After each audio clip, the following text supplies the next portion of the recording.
This week's episode is sponsored by Helio Gas Detection.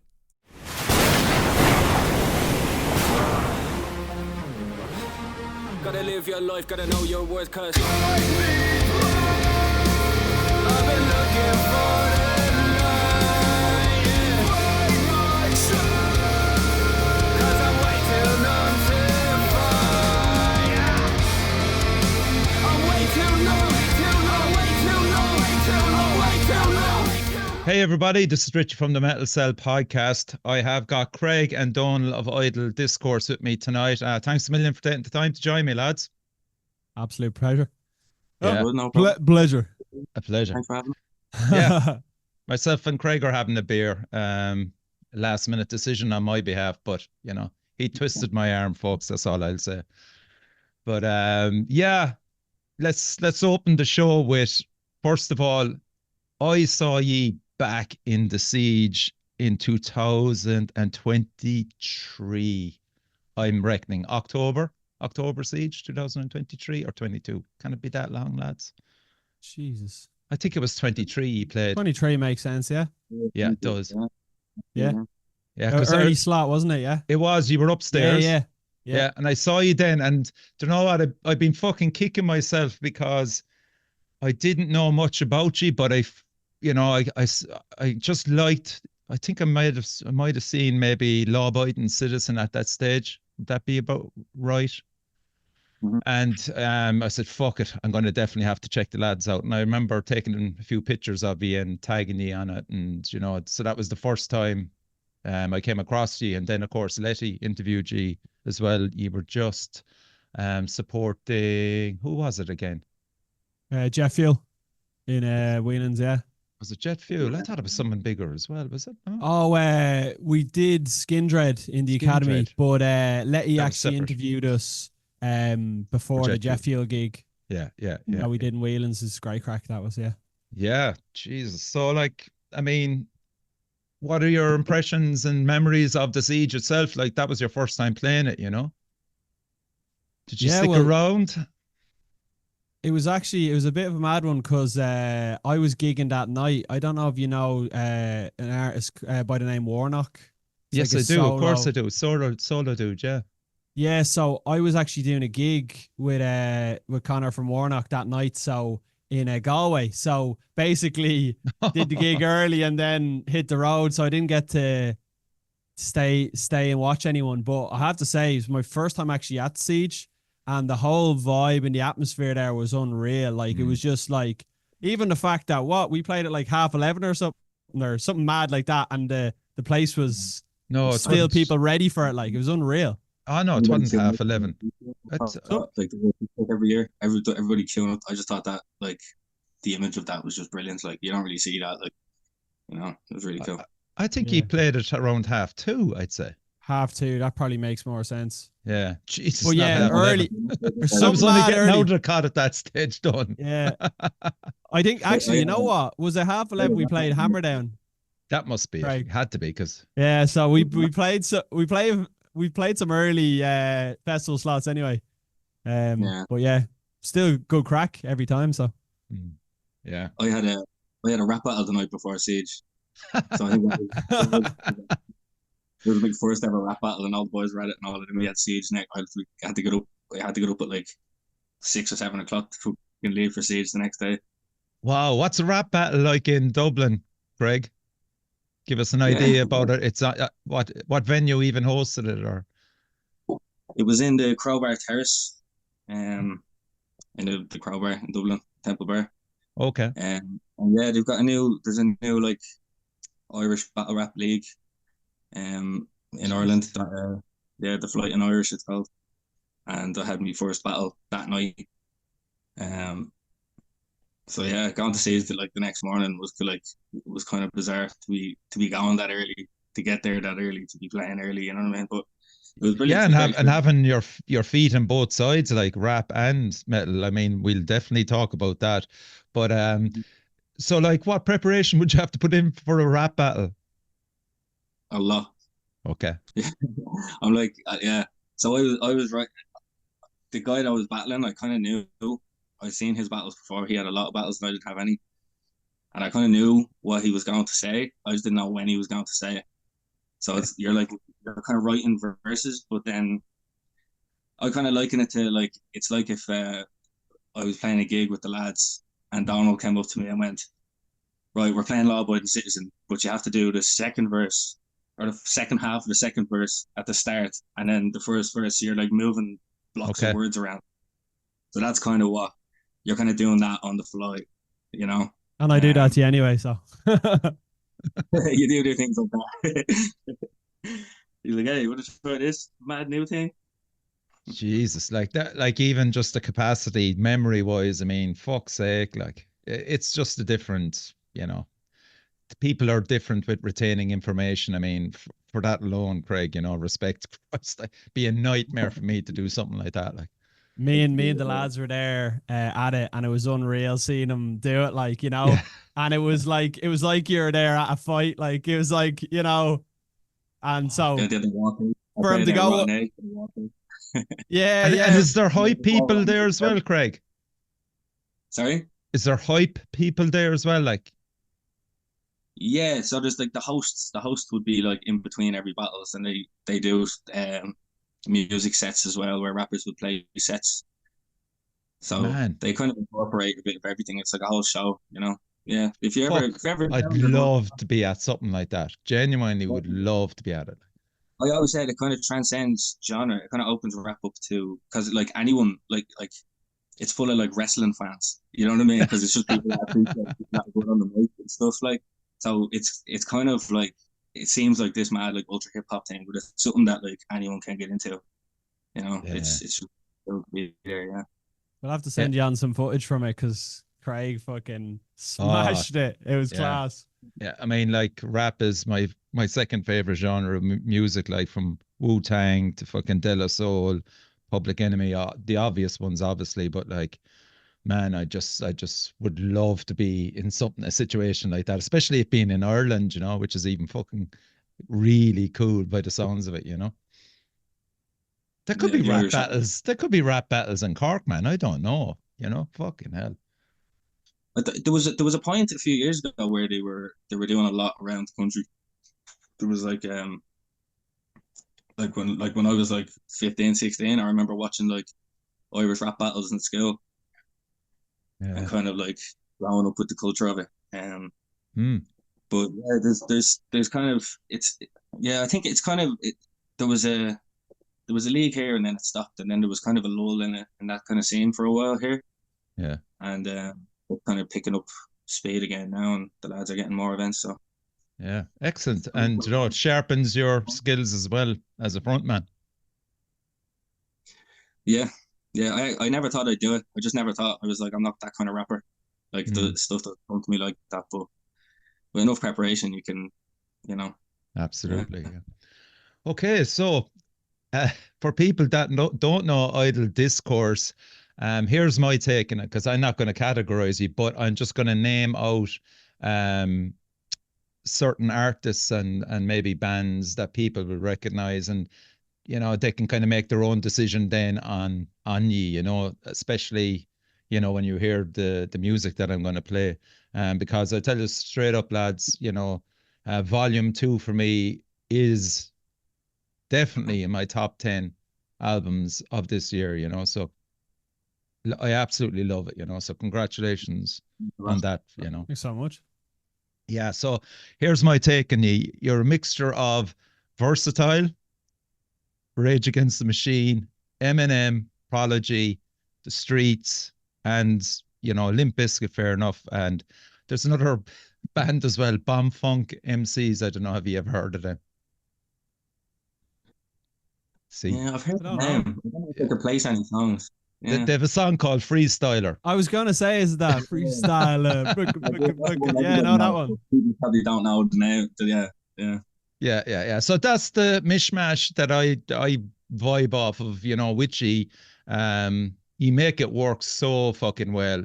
Especially, you know, there is a huge progression from Volume 1 to Volume 2. You didn't go too radical with it, but like there is a lovely kind of a bridge between both albums, you know. And let's talk about the fact that you're from Drogheda, some members, and is it Craig? Craig is the only dub, or what's the story, Donal? Yeah, so Craig's the only dub, yeah. So what was it, Craig? You ended up moving to Cavan when you were I am younger. kind of people from Dublin. My mates from Dublin would say I'm from Cavan. Yeah. But yeah, moved Cavan when I was 10. Okay. But, yeah, I guess I just kept the accent. Yeah, it's really obvious, like, the Cavan accent. We love Cavan people on the show. I love giving them a shout out. But Donal, you were in another band, correct? Yeah, so the Idle Discourse kind of started with the band Antidotes. So I don't know if you heard of Antidotes. So yeah, we was just like we're a metalcore band that was going for years. So that was myself, Rob and Lee. We're in that band, and then basically what happened was we kind of went through kind of lineup changes, and it came to the point where we're kind of going, oh, let's start something new, you know what I mean? And so I got my brother Lorcan in the band, and he started kind of bringing in kind of beats and electronics to the sound. Okay. So we still kind of weren't giving ourselves a name, or weren't kind of like, even the ambition with it, we didn't even know what it was. We were just writing music, and it was exciting because I think we kind of were jaded with kind of playing just straight up metalcore, do you know what I mean? And next minute we're kind of trying out singers, and we're trying to find that kind of musical chemistry. And Rob comes into us one day and he goes, I have this guy Craig who wants to come up. So we're going, all right, yeah, like, does he scream? Does he sing? What's the story with him? And so Rob's like, oh, I think he raps, but he won't rap with us, And we're like, what you mean? Like, he's a rapper. Like, surely he's gonna rap.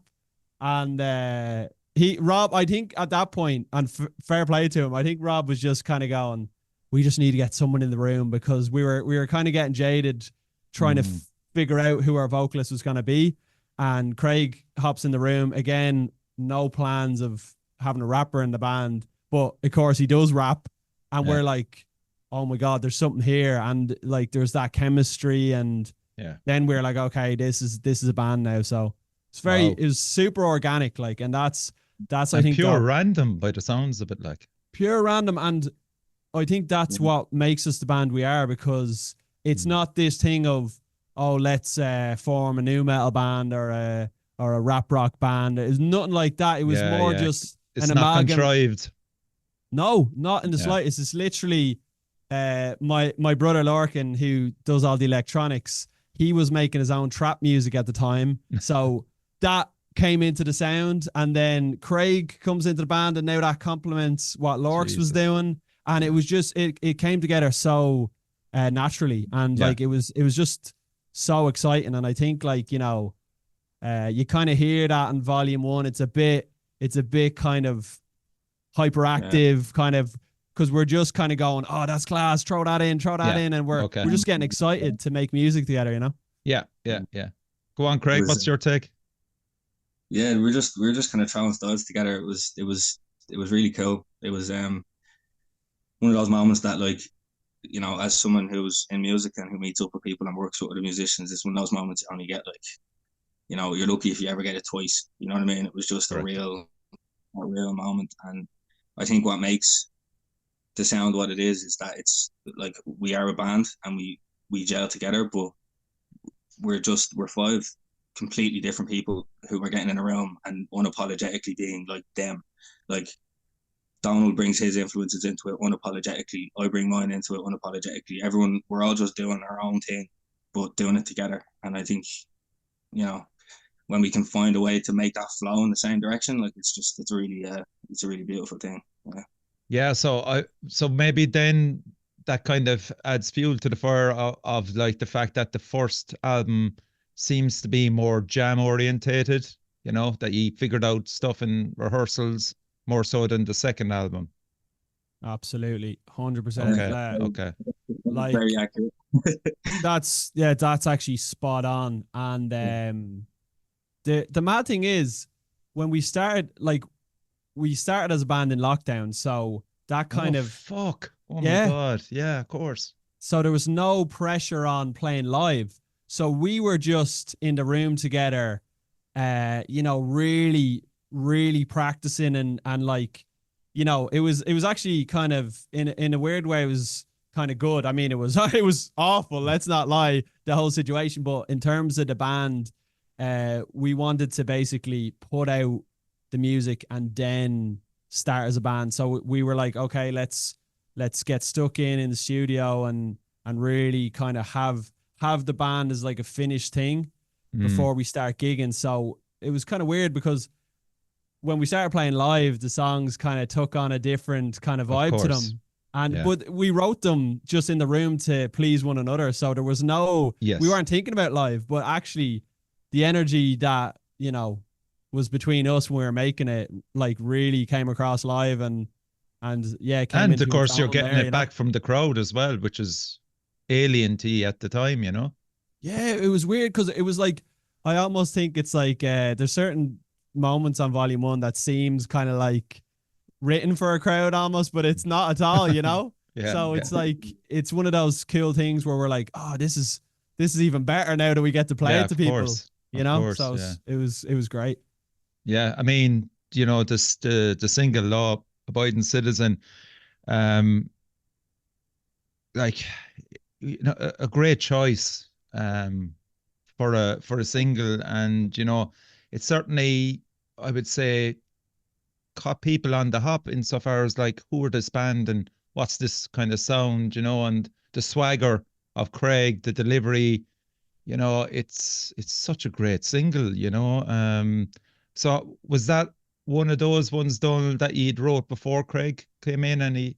Yeah, it was actually mad Law Abiding Citizen because it was actually, it started with me and Lorks. So we were kind of playing around with, it was, again, because the band started not as a band, like it was just us making music for fun essentially, and then we'll see what happens next. So me and Lorks were messing around in the jam room one day with this kind of angular, kind of almost Mac core type of thing.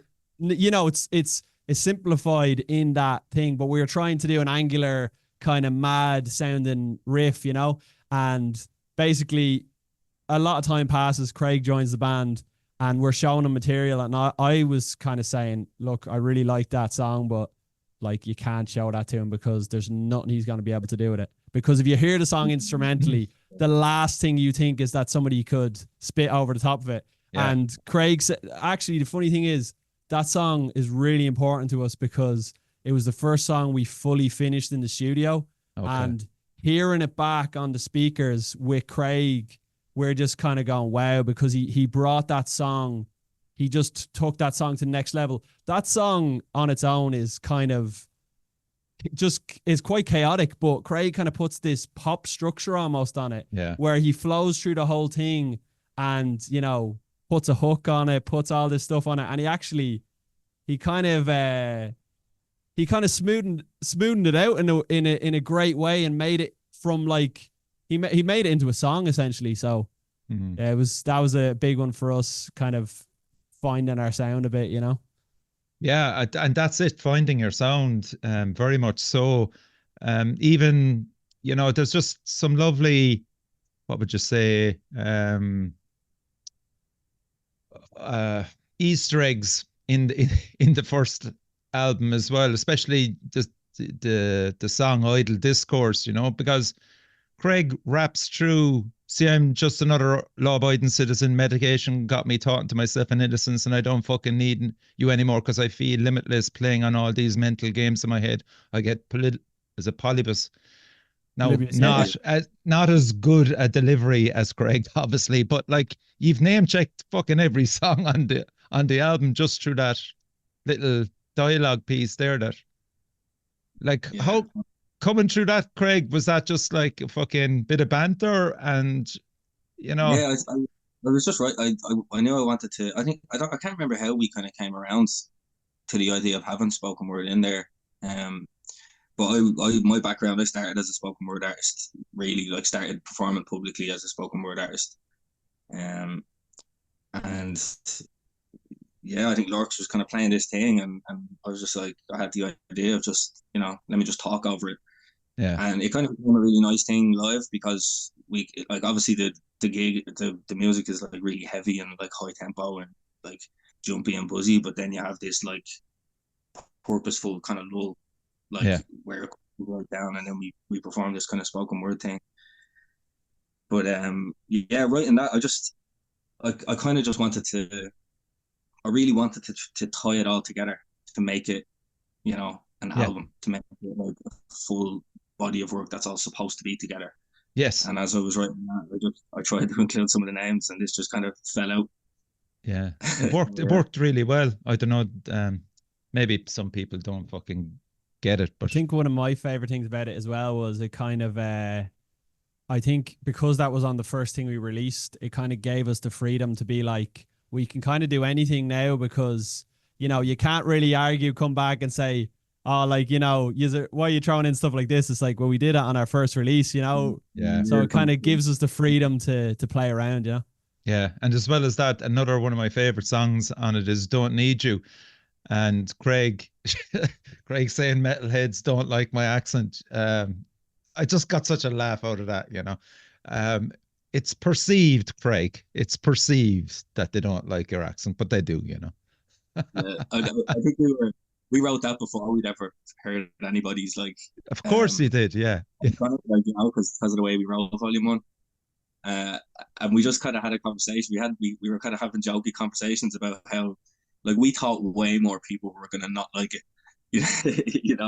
And then when we actually got to play it live, metalheads actually really turned out to like my accent. There you go. So There you go. yeah, it was good. And I'm sure you've found that as you've toured around. I'm sure you've played Cork, and we weren't offended by your accent. Us nice people down the People's Republic of Cork. Of course. Yeah, we love playing in Cork.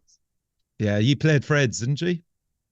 3 times Yeah, a now, I couple of think, times. Wow, is it 3 now? Jesus. Yeah, Okay, yeah. fair play.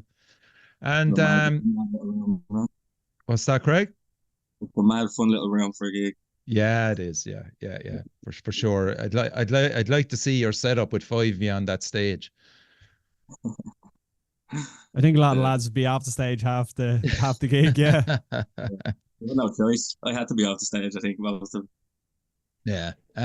So bringing, like, again, as I say, I just want to honor Volume 1, because it is such a great release. It came out in August 2022.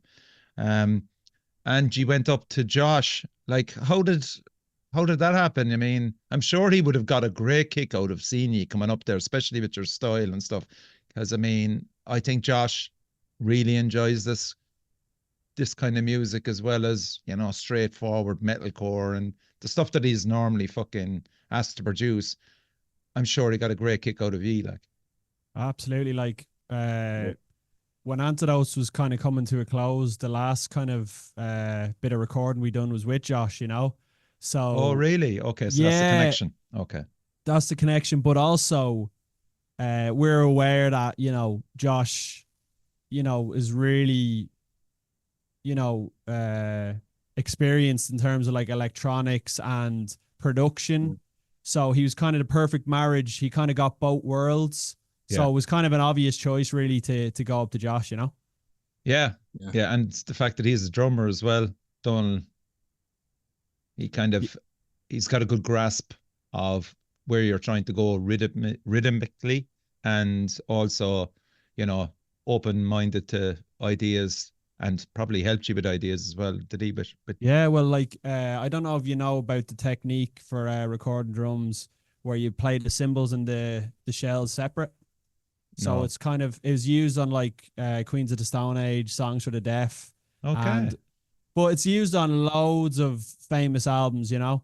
And so Volume 1 was actually recorded that way because, well, Josh really liked the idea as well. He kind of pushed me to do it, and I kind of had to rehearse a lot before we actually went in recording. But the idea was to, really dial into production, have the separation, So basically doing a whole pass of a song with cymbals and then the drums separate, So it's a mad experience, yeah.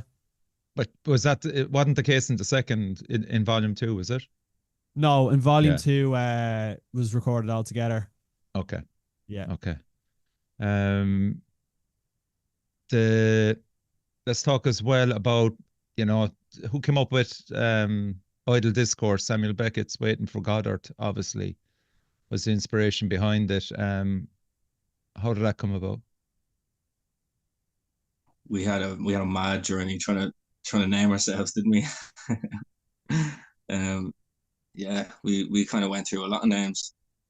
Um, and I was reading one day and I read Waiting for Godot, and I was Okay. like, how have I never heard of it before? And then I watched it, um, watched a few different versions of it, and that bit where he says, uh, what's the quote? Let us not waste our time in idle discourse. Let us do something while we have the chance. Hmm. And that quote just kind of zoomed out to me, and it just like I was just like, wow, that's when I think about like idle discourse. That's kind of what when I think about the band, that was kind of what I was trying to say Yes. even before I even really knew it. Yeah. Um, for me, it just kind of clicked, and then I brought it to the lads, and yeah, with a bit of convincing and a bit of like bit of me nerding out on Samuel Beckett, they were like, well, they were very kind of into the idea. Yeah, because I mean, you know, you look at like iconic movies and stuff as well. Like, I mean, Whitnell and I would be a prime example. Um, have you seen that? Yeah, I presume so. Yeah, What's it? What's this? Whitnell and I. Have you seen that movie at all? No. No, I haven't. No. Oh my God. Okay. So what? Just from this podcast alone, take that away with you and watch it. Okay, because that's inspired so many band names, so many quotes. It's just Oh, okay. outstanding. It's an old movie, really. I suppose it's what made in the late 80s, maybe. That's what I'm guessing, anyway. Great show. About two lads, aspiring actors, and everything, going to the countryside for the first time and just getting lost there, and it's just really good. So, but like again, you're taking inspiration from Samuel Beckett, which is really nice, you know, and again Irish. So, uh, you know, inspiring, Craig, lyrics and stuff like that. It's I'm glad you kind of seem to concentrate a lot of your stuff and work on, we'll say, the problems that are fucking here in Ireland, you know, homelessness, mental health, you know, Mhm. drug problems. Um, there's a wealth of stuff to take from kind of what's going on in Ireland at the moment, isn't there, really? Yeah, yeah, of course. Yeah, I always get asked about the kind of political aspect of my music, and even as a solo artist, I always kind of talked about like I always wanted to talk about real things. I was never like a rapper who wanted to talk about selling drugs or like Yeah. like getting a lot of women, or like I'm more likely to rap about how anxious I am and how I can't chat with women. So Yeah. that's just what I've always been. Hmm. But yeah, with all discourse, we kind of got an opportunity to like do what like when I was 15, listening to like Linkin Park in my headphones. Like it was like we got the opportunity to be angry and to try and say something. You know what I mean?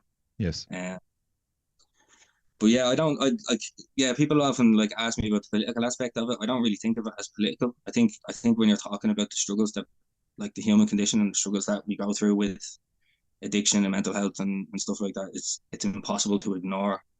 Yes. It's impossible to ignore a political kind of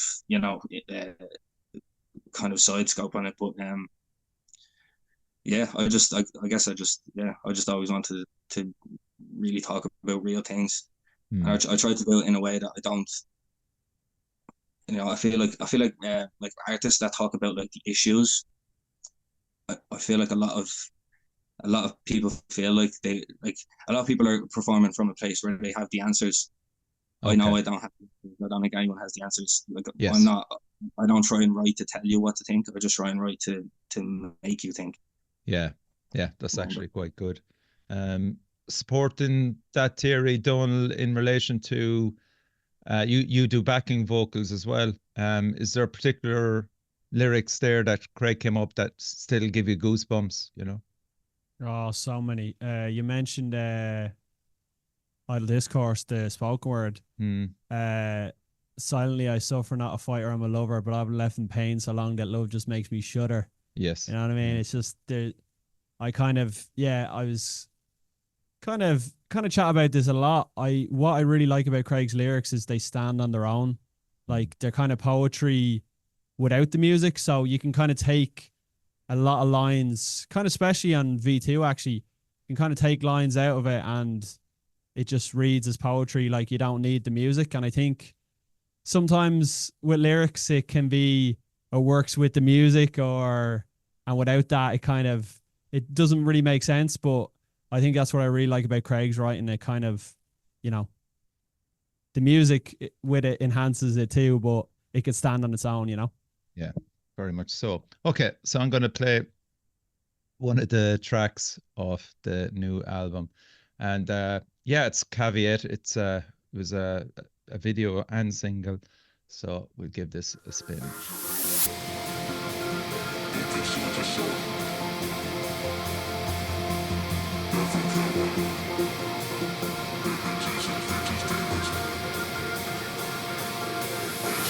Hands are shaking, heart is racing, hours wasted, trading places, fake it till you make it, shake the ache, it's all you have, so save it, wave it off the highest place and plead your case until your makers, acres of your land is taken. Take your place and stake your claim.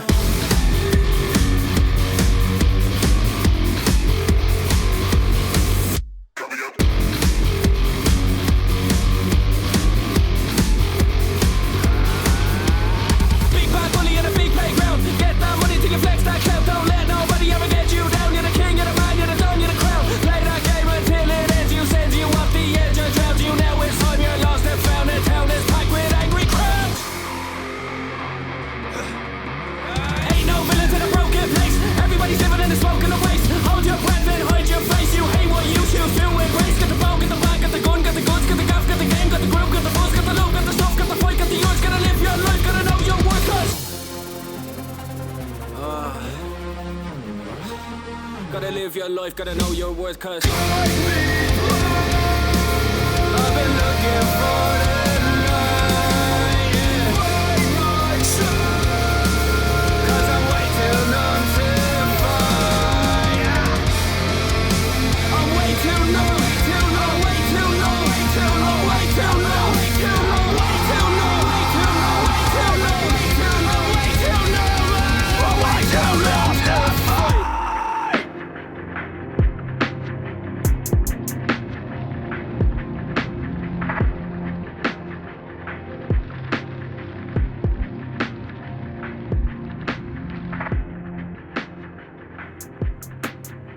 Such a great fucking single.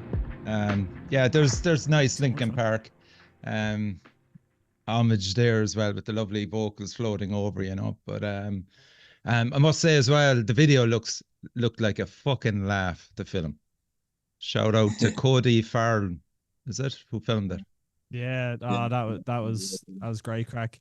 We were asking a lot of people because it was mad early one morning, wasn't it? Like on a Sunday or something, Craig? Really early, yeah, in the middle of Dublin.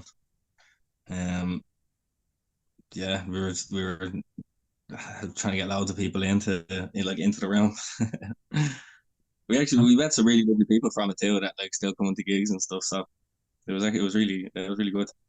Okay, so it wasn't just fans and friends, was it, or it was mostly, but there were people who came because we put out a thing on like social media saying we were looking for people.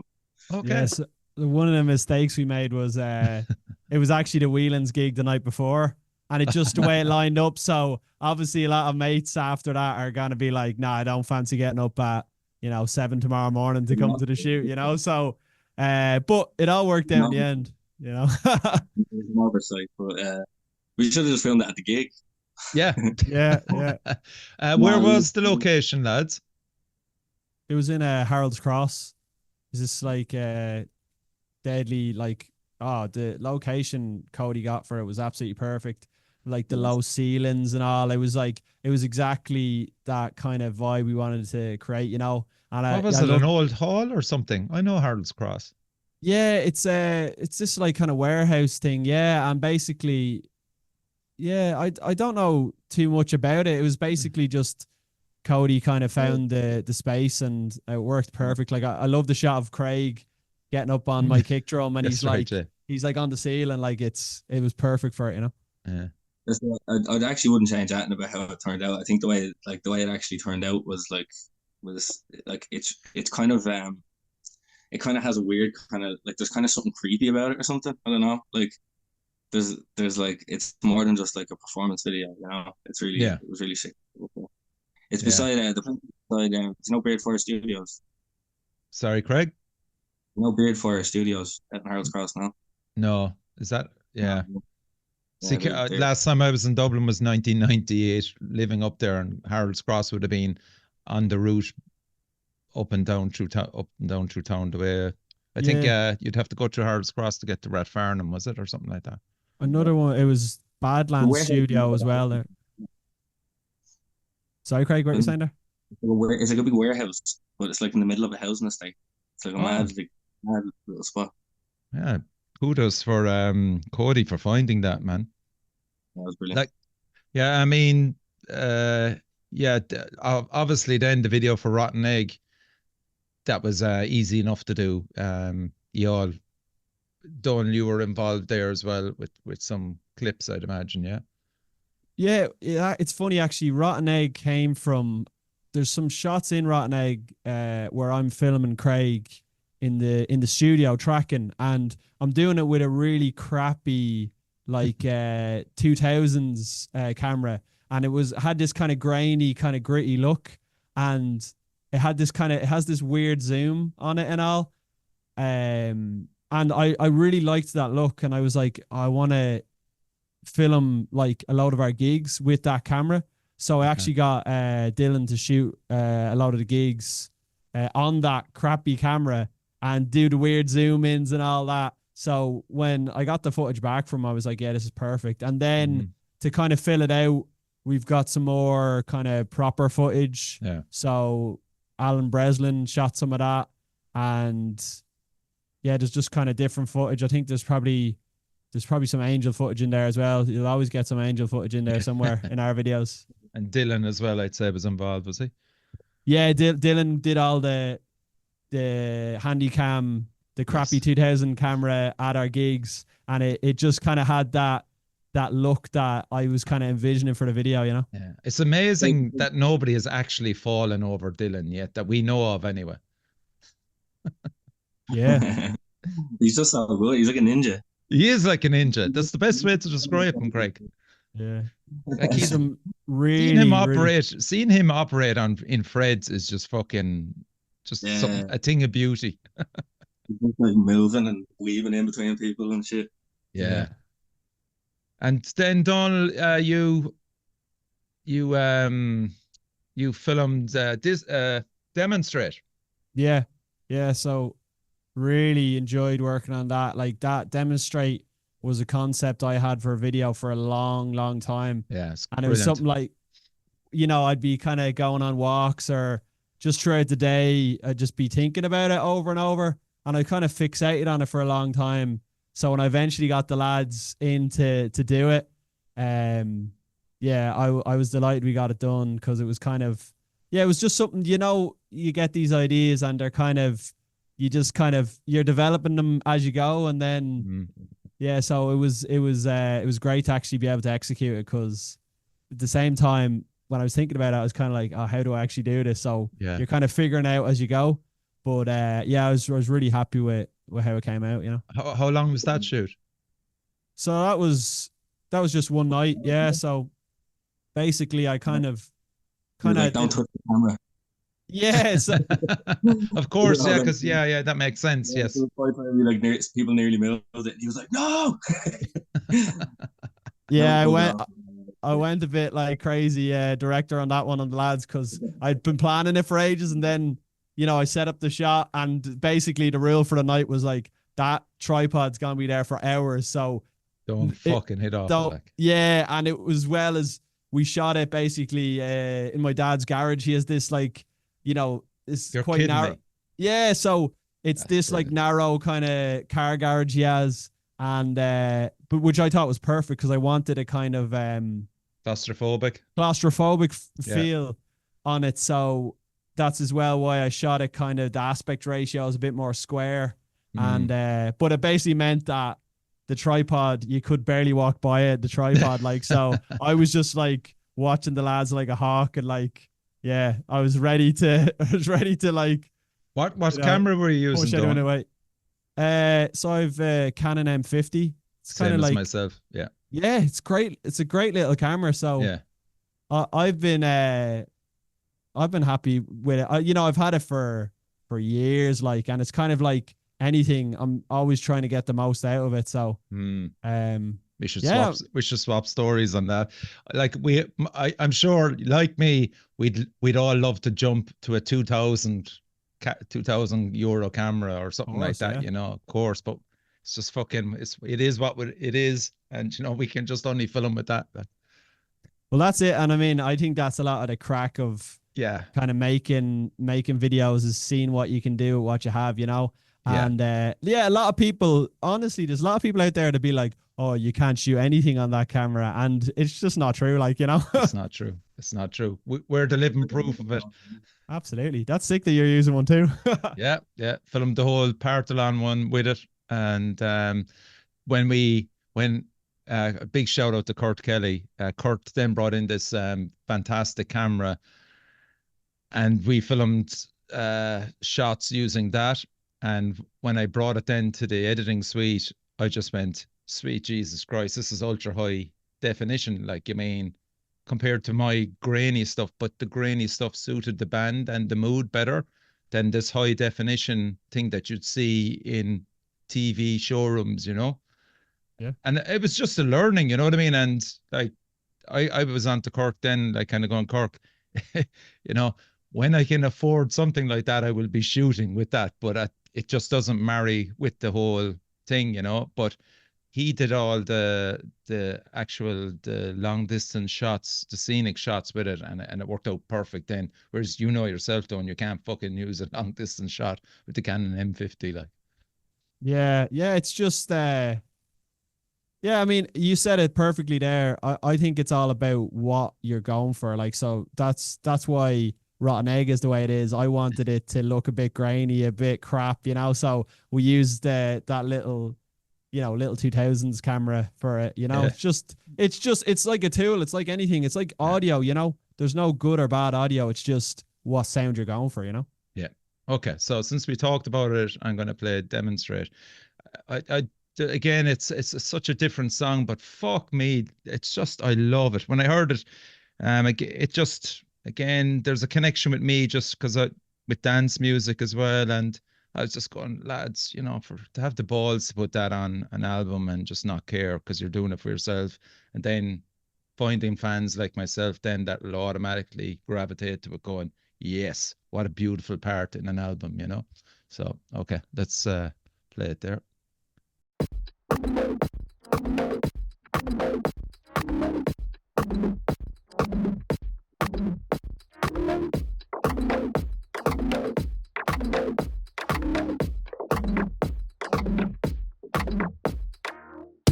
I'm flying, levitate, kill 'em all, devastate. I'll be straight in, never wait. President, head of state, take time, meditate, put dirt in my name, denigrate. No life, no colours, dead and grey. This why we suffer, we hesitate. I'm free, never pay. I sleep, never wake. I dream of a better place, always on time, cause I'm never late. Get high, elevate, every night, self-medicate. Wanna leave this town, emigrate, thinking you can keep me down. Demonstrate.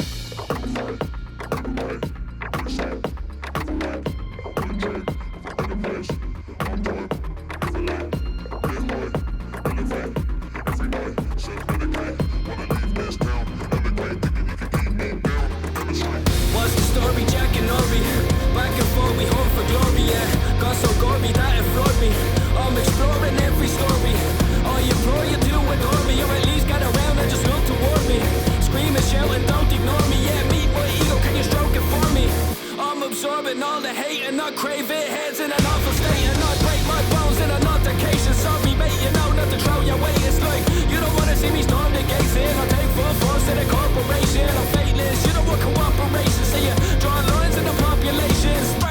what's your occupation? All voices from across the nation, they devoid us in a sovereign nation. They deny you your observations, they demonize any conversation. Yeah, they decide what's defined as dangerous, and if you want change, better demonstrate it.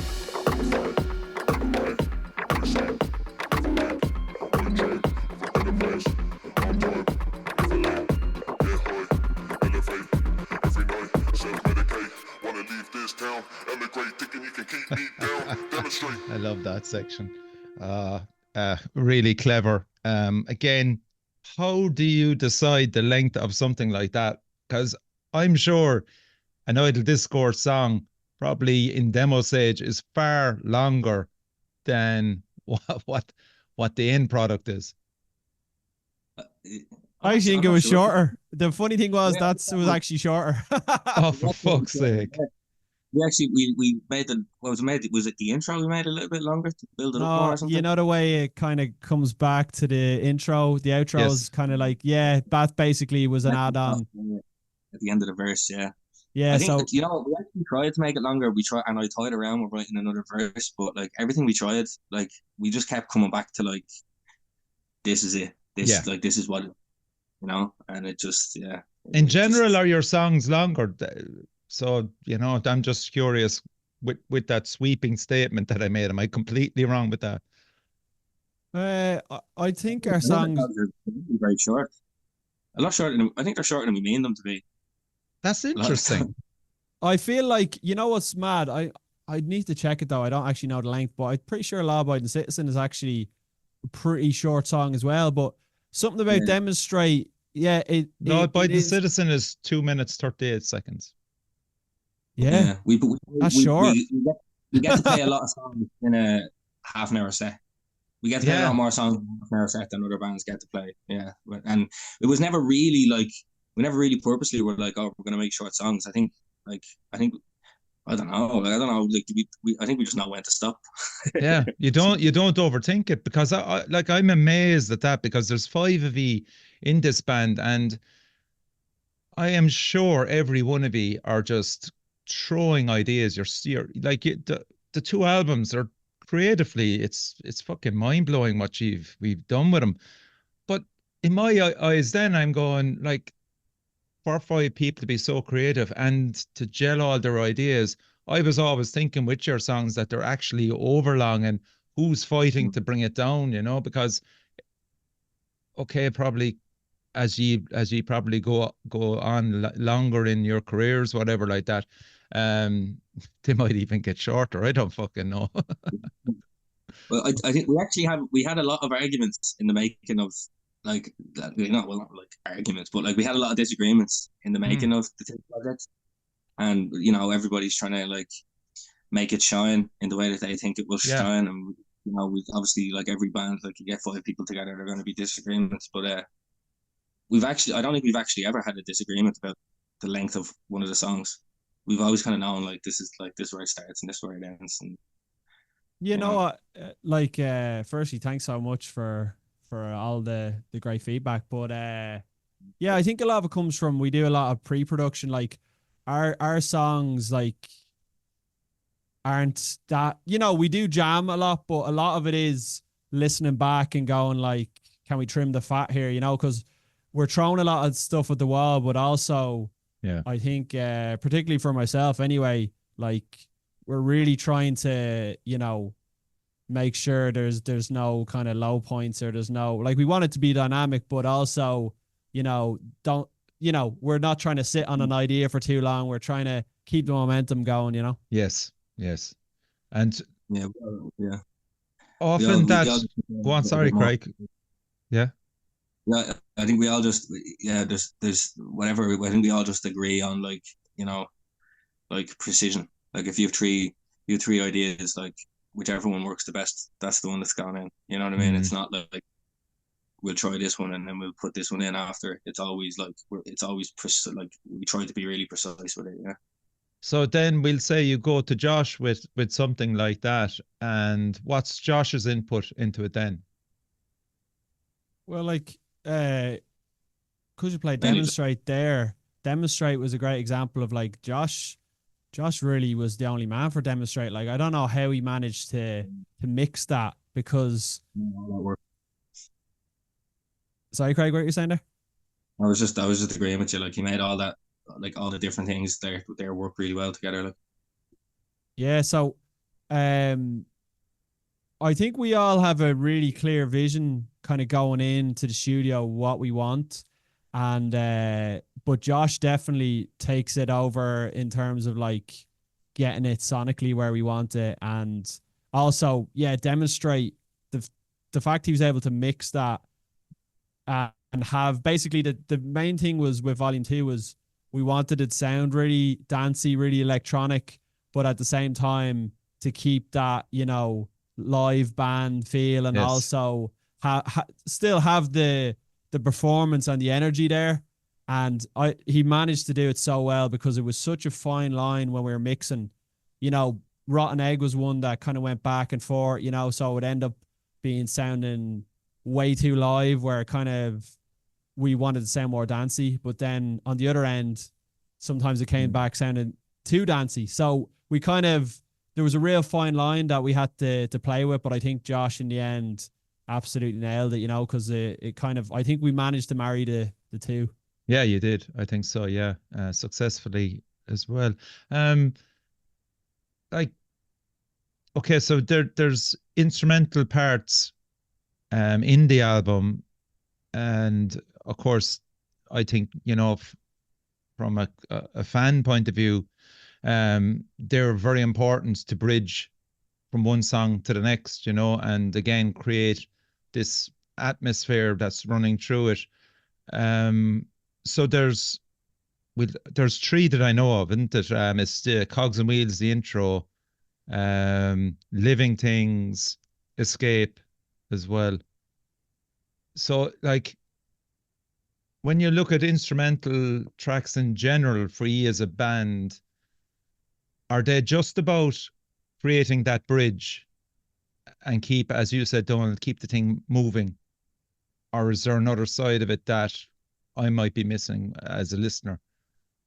Well, yeah, I suppose that, you know, now that you say that, you're making me think about it. And I think it's like we want the songs to really like deliver and kind of, as much as we're throwing things in, we want them to still be songs. We don't want them to be, you know, interludes, for example. Yeah, we like, yeah. I mean, sorry, I don't mean the interludes. I mean the other songs.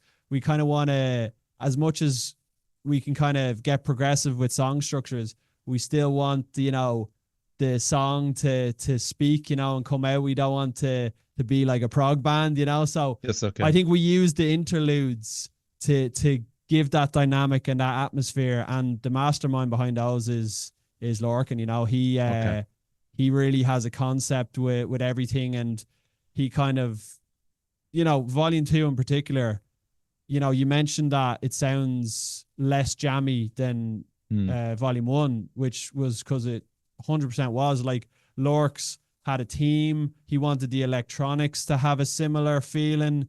He wanted to, you know, add the interludes to give it more dynamic, to bring it down, and then, you know, Escape to finish with that kind of eerie kind of feeling, you know? Yeah. So, yeah. Basically to make it a full, really there to try and make it a full experience and not just a collection of songs, you know, there to bridge the gaps, as you say. Yeah. That's exactly the way you summed it up perfectly. A full experience. Yeah, for sure. So, I have a problem with Craig though, and one of his lyrics. So I'm going fucking calling it out now, man. And, you know, now that we're at this point in the show, I have a feeling that he kind of respects my opinion a bit more. So, Craig, are you ready for this, man? Your first bit of criticism for the night. I've been setting you up the whole night by giving you lovely compliments, but I'm going to fucking nail you for this one, man. Are you ready? Do you want a slug of a beer before I hit you with it, yeah? I'll take a good one. So, Another Level, right? That song? Yeah. I have an issue with you being a dub saying, I know I'm a rebel. Listen, dude, there's only one fucking county in Ireland that has rebels in it. And hearing a dub saying I'm a rebel, it just doesn't pass, man. You know. So Yeah, I'll so take that. will you take that? Yeah. I'll take that. I think I'll probably I should have said I'm a rebel by Dublin standards. Mightn't have rhymed, but you know, it would have been more forgiven from from this part of the Yeah, country, you know. yeah, absolutely, absolutely. Okay, so Larkin, That's gas. being sorry, but Don, you can understand where I'm coming with that, man. Yeah, Surely. that's gas. There's no rebel in me. The fact, hey, there could be a few rebels up in Cavan, maybe that we don't know about, like, you know, and they probably prefer being anonymous up there if they're rebels as such. Happens, yeah. So, winding it down, let's talk about Idle Discourse. Seeing ye live, will we get this chance to see you live before the end of the year? It is now September. Obviously, you might have stuff there that you can't announce. That's fair enough, but you could certainly tell us that you will be playing 1 or 2 gigs around the country before the end of 2024. Or Yeah, so we're playing in Galway on October 27th. okay, is that announced so already? Yeah, I think it is. Okay, As far as I know. Is Right. that announced, Craig? Yeah, I'm pretty sure it is. Yeah. That one's Okay. announced, yeah. Me and Craig wouldn't be the best at the dates. But then we're playing That was the poster made. yeah.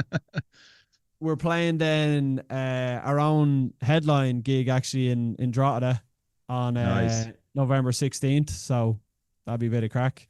And then we got one in Outcast Dublin on December 13th. I think that's in Workmans, I want to say. Ooh. Yeah, so I think they're the 3 that we have in the calendar at the minute. Okay.